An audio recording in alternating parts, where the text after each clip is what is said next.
श्रीमद्रामचन्द्राय नमः। श्री रामभद्राय नमः।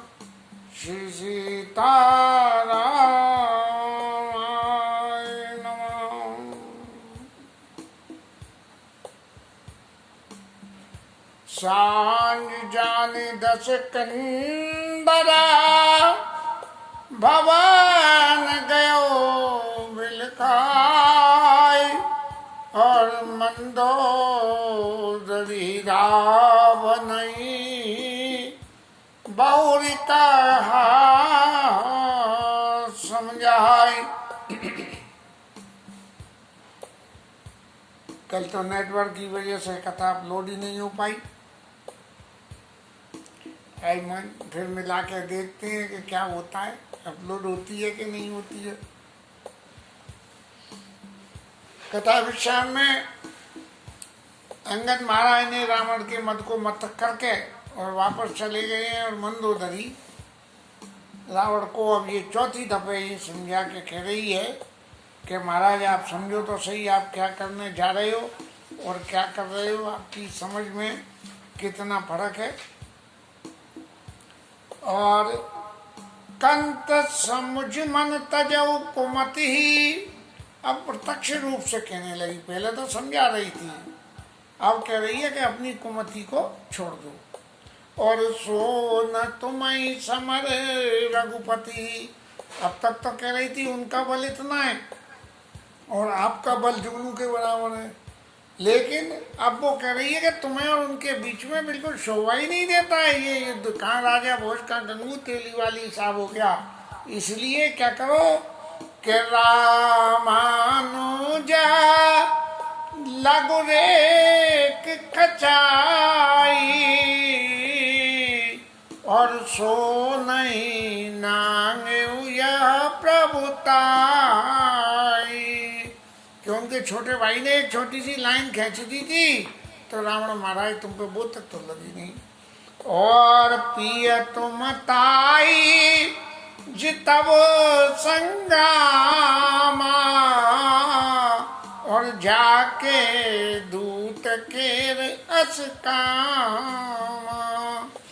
महाराज आप एक जरा सी रेखा तो पलांग नहीं पाए और तुम जाके उसे युद्ध में जीतोगे। और किसे युद्ध में जीतोगे कि जिसके दूत का भी आपसे कुछ नहीं हो सका।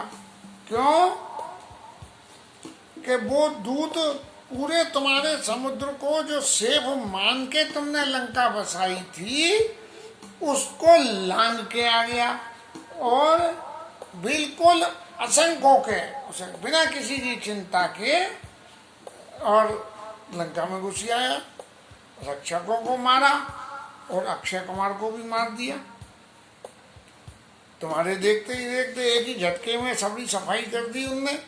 और फिर क्या हुआ, जार सकलपुर की ने सी छाड़ा, तुमने तो उसे जलाने के लिए उसकी पूछ जलाने को आग लगाई, उनने लंका में ही आग लगा दी। तो कहाँ रहा बलगर्व तुम्हारा,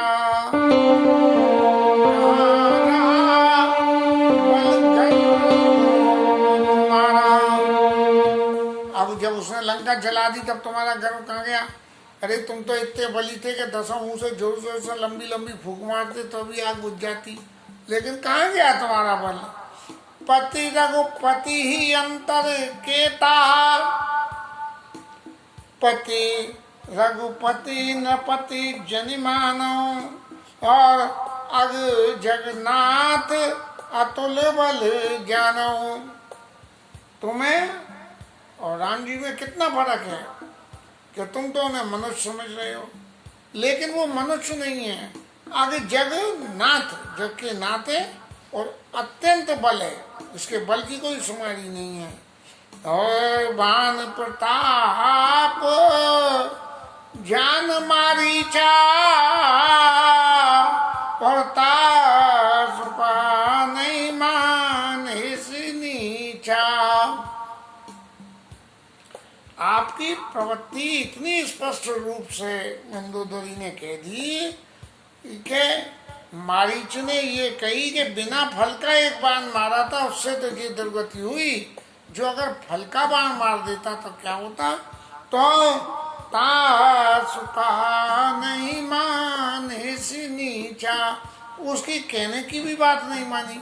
अरे मारीच तो एक छोटा सा तुम्हारे आगे क्या था? तुम्हारे आगे तो वो बिल्कुल एक ऐसी छोटी मोटी नीच वस्तु थी, लेकिन तुमने उसका कहना भी नहीं माना। जब वो एक समझदार आदमी किसी चीज को न समझे, वो बात तब बुरी हो जाती है जब कोई ये कह के देखो वो बेवकूफ है, वो भी जानता है कि ये काम नहीं करना चाहिए और तुम ये काम कर रहे हो। जनक सभा अगणित भूपाला, रे तुम अतुल विशाला। और जनक की सभा में जब धनुष तोड़ने गए थे तब क्या हुआ था? तुम भी तो वहां मौजूद थे। हो भंज धनुष जानकी भी आई। अगर आपको जानकी का इतना ही शौक था तो धनुष तोड़ देते और तोड़ के और जानकी जी का ब्याह कर लेते, जानकी जी से ब्याह कर लेते। और ब्याह अगर नहीं भी हो पाया तो तब संग्राम जीते हो किनकाई। अभी तो तुम अपने परिवार के साथ लड़ रहे हो। जब तो सभी राजा लोग जितने स्वयंवर में आए थे वो सब भी लड़ने को तैयार थे, फिर भी तुमने कुछ नहीं करा। और सुरपति सुत धर, सुरपति सुत जाने बल थोड़ा। वो जो है इंद्र के पुत्र ने जो समझा कि इनमें बल नहीं है, अपनी पत्नी का श्रृंगार कर रहे हैं, तो राखा जियत आंख गई फोड़ा। भले ही एक आंख फोड़ दी लेकिन उसको मारा नहीं। अब महाराज अगर तुम भी सन में चले गए तो अगर एक आंख तुम्हारी फोड़ भी नहीं तो 20 आंखें 19 रह जाएगी, लेकिन तुम जिंदा तो रहोगे।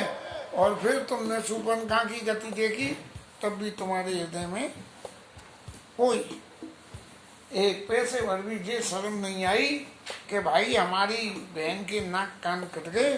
तो अब जो है इसका मतलब तो ये है तुम्हारी बहन तो वैसे ही बहुत बलशाली है, हैं? और फिर भी जो है नाक कान उसके कट गए, तो इसका मतलब तो ये हुआ कि तुम्हारे ऊपर भी वो हावी हो जाएंगे। इसलिए बलि विराध कर दूष नहीं। माली को मारा, विराध को मारा, खरदूषण को मारा। लीला हत्या कबंध, कबंध को मार दिया। इसे सांप लगाता, इतनी लंबी लंबी बाँह थी कि कहीं बैठा रहता था बाँह के बीच में जो आ जाए उसे ही पकड़ के ठिकाने लगा दे। सो उसकी भी बाँह काट के उसका उद्धार कर दिया। और बाल एक सर मार्यो, बाली को तो एक ही तीर में मार दिया जिसमें सामने वाले का बल आ जाता था। बाली एक सर मार्यो, ते जानो दस कंद। तो उसे मारा है, तुम पहचानो तो सही कि वो कौन है और कैसे और क्या है। ये अपने झूठे मान ममता में मत रहो। जय जलनाथ।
सारी लीलाओं का वर्णन करते हुए कि देखते ही देखते जिसने समुद्र बांध लिया और न तुम्हारी सभा में बंदर आके तुम्हारी जो है सारी अभिमान को तोड़ के चला गया, और उसे अब बार बार भी तुम मनुष्य कह रहे हो, तो भाई इतनी नासमझी से काम मत लो, फोकट की ममता में मत रहो, थोड़ा सा चित्त में भगवान को समझने का प्रयास करो।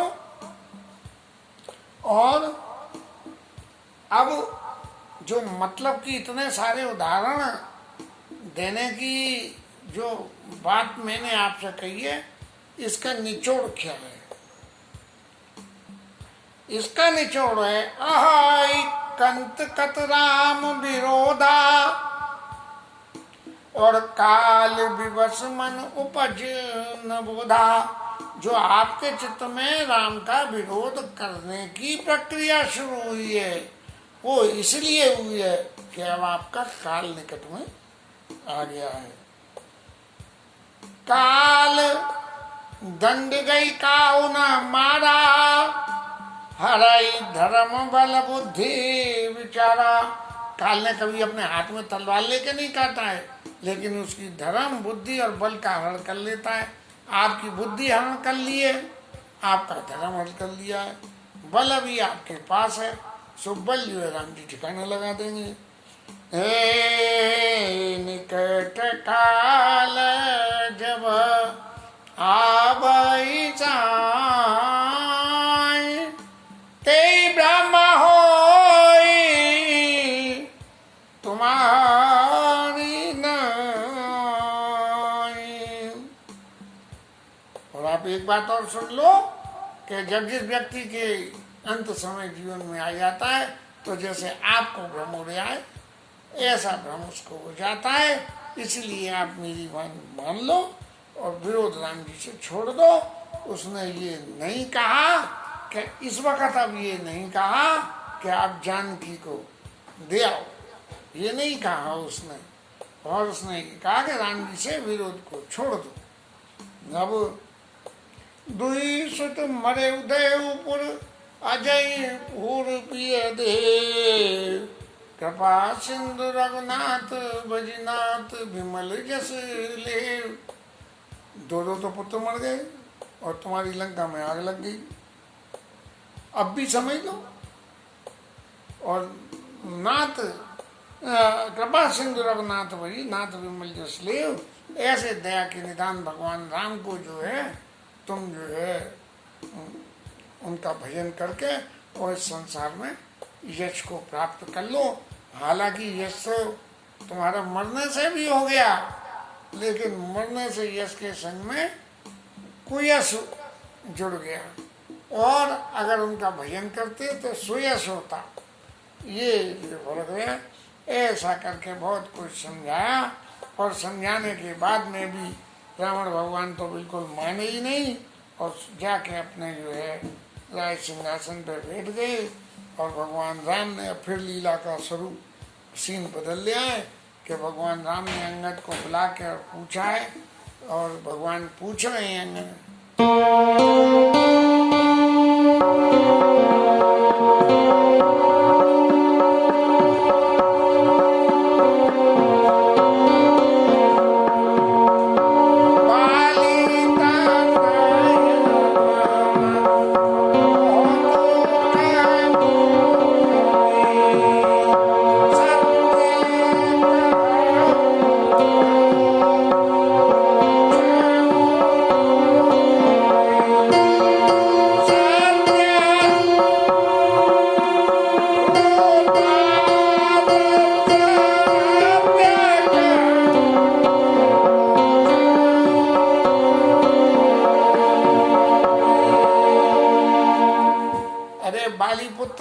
तुमसे अंगद महाराज तुमसे पूछता हूँ, सत्य सत्य कहना, मेरे मक्खनबाजी मत करना कि महाराज मैंने कुछ नहीं किया। सत्य बात है, उस सत्य बात को बताना जिससे कि तुम्हारी बुद्धि की भी परीक्षा मुझे हो जाए कि तुम कितने परम चतुर में जानत रहा हूँ।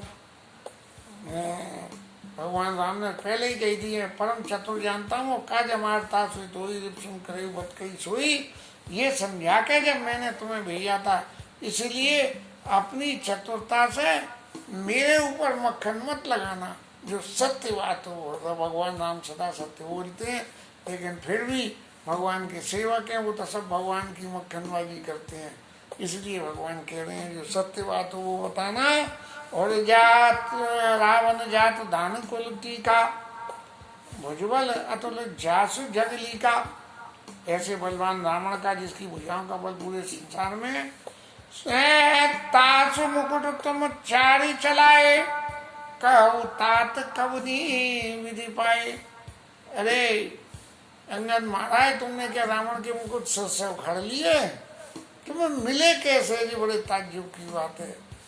यदि भीतर अंदर जाके विचार करें तो भगवान अंगद से ये सत्य शब्द जोड़ के इसलिए पूछ रहे हैं कि ये मुकुट लेके और मेरे पास फेंक दिए। ऐसा करने से अंगद के मन में अभिमान तो नहीं आ गया है, इसलिए कहा कि तू जो है सत्य बता। अंदर के अंगद के मन में अभिमान नहीं आ गया हो, इसलिए कि भैया तुमने कैसे पाया उनको? जबकि पाया तो भगवान के प्रताप से ही है। आगे कहते हैं सुनु सर्वज्ञ प्रणत सुखकारी। अब अंगद महाराज भी बड़े चतुर रहे और वो कहने लगे कि महाराज, जो आप परम चतुर हो और सुनु सर्वज्ञ प्रणत सुखकारी, जो आपकी शरण में आ जाए उसको आप सुख देने वाले हो। यहाँ तक की बात तो जो भगवान ने नहीं कहलवानी चाहिए थी वो कह दी। और फिर आगे अपनी परम चतुरता की बात क्या कही? मुकुट न होहि भूप गुणचारी। महाराज, ये रावण के मुकुट थोड़ी थे, ये तो राजा में जो गुण होते हैं, साम दाम और दंड वेदा नपुर बसई नाथ का वेदा। ये राजा के हृदय में बसते हैं, साम दाम दंड और भेद, ये चारों गुण राजा के उसमें बसते हैं, अंदर बसते हैं। और इसलिए बसते हैं कि राज का नीति संपन्न मार्ग से चल सके। लेकिन रावण तो नीति से चलना जानता ही नहीं है, वो तो अनीति से ही चलता है। तो नीति धर्म के चरण सुहाए, अस जिय जान नाथ पैयाए। ये चारों गुण इसलिए रावण को छोड़ के महाराज आपके पास आ गए।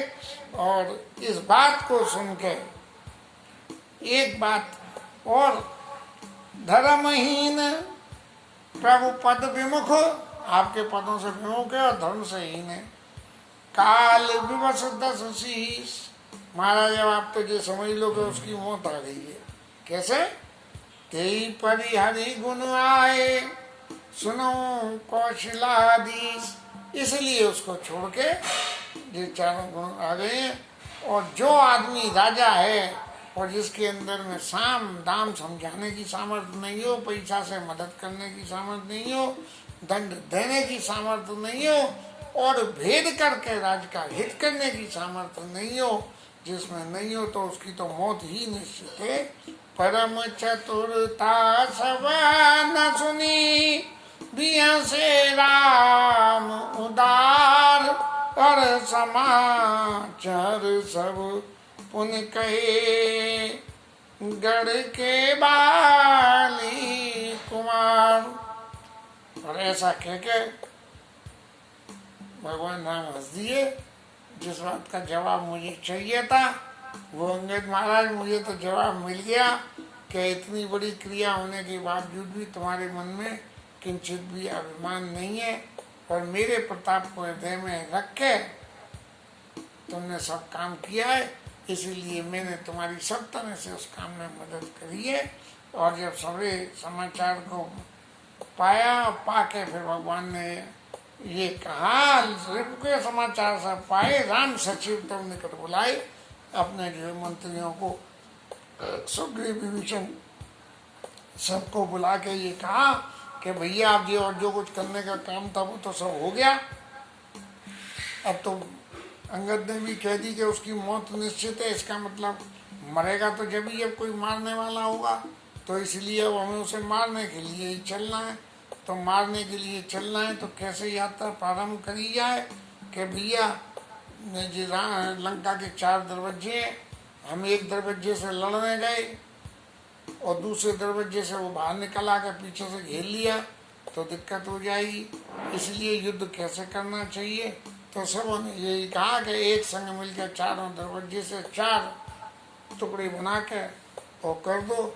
जबकि हमारे यहाँ हमारे देश में जब कभी भी ऐसे हमले की जरूरत पड़ी है तो हमारे यहाँ के लोग आग तो एक तरफ से लड़ने पहुँच जाते हैं, बुद्धि को उठा के पीछे धर देते हैं।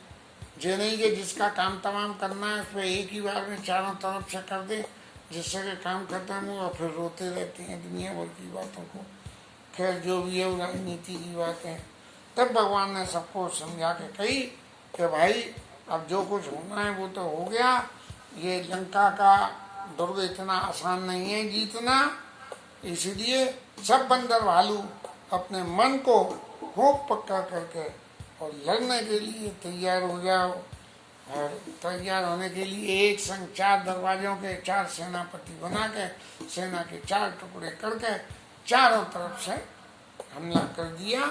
और हमला करके क्या हुआ, जयति राम जय लक्ष्मणा और जय कपीस सुग्रीव और गर्जई सिंहनाद बल भाल महाबल सी। रामचंद्र जी की जय हो, लक्ष्मण जी की जय हो, सुग्रीव महाराज की जय हो। बंदर भालू सबने भाग दिए और ये युद्ध की शुरुआत हो गई। अब युद्ध के बारे में तो बहुत ज़्यादा कुछ व्याख्यान करने की ज़रूरत नहीं है, तो इसलिए यहाँ से कल से युद्ध का वर्णन तो नहीं, लेकिन जहाँ भगवान की लीला का वर्णन आएगा उसको करेंगे। ये तो मारकाट होती रहती है और होती रहेगी। तब तक के लिए ये आज की कथा को विश्राम और हरि नाम कीर्तन।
जय रामचंद्र भगवान की जय। पवन सुत हनुमान की, उमापति महादेव की जय। श्री राज धरण की जय। श्री राधा रानी की जय। धार्य के कथानंद की जय।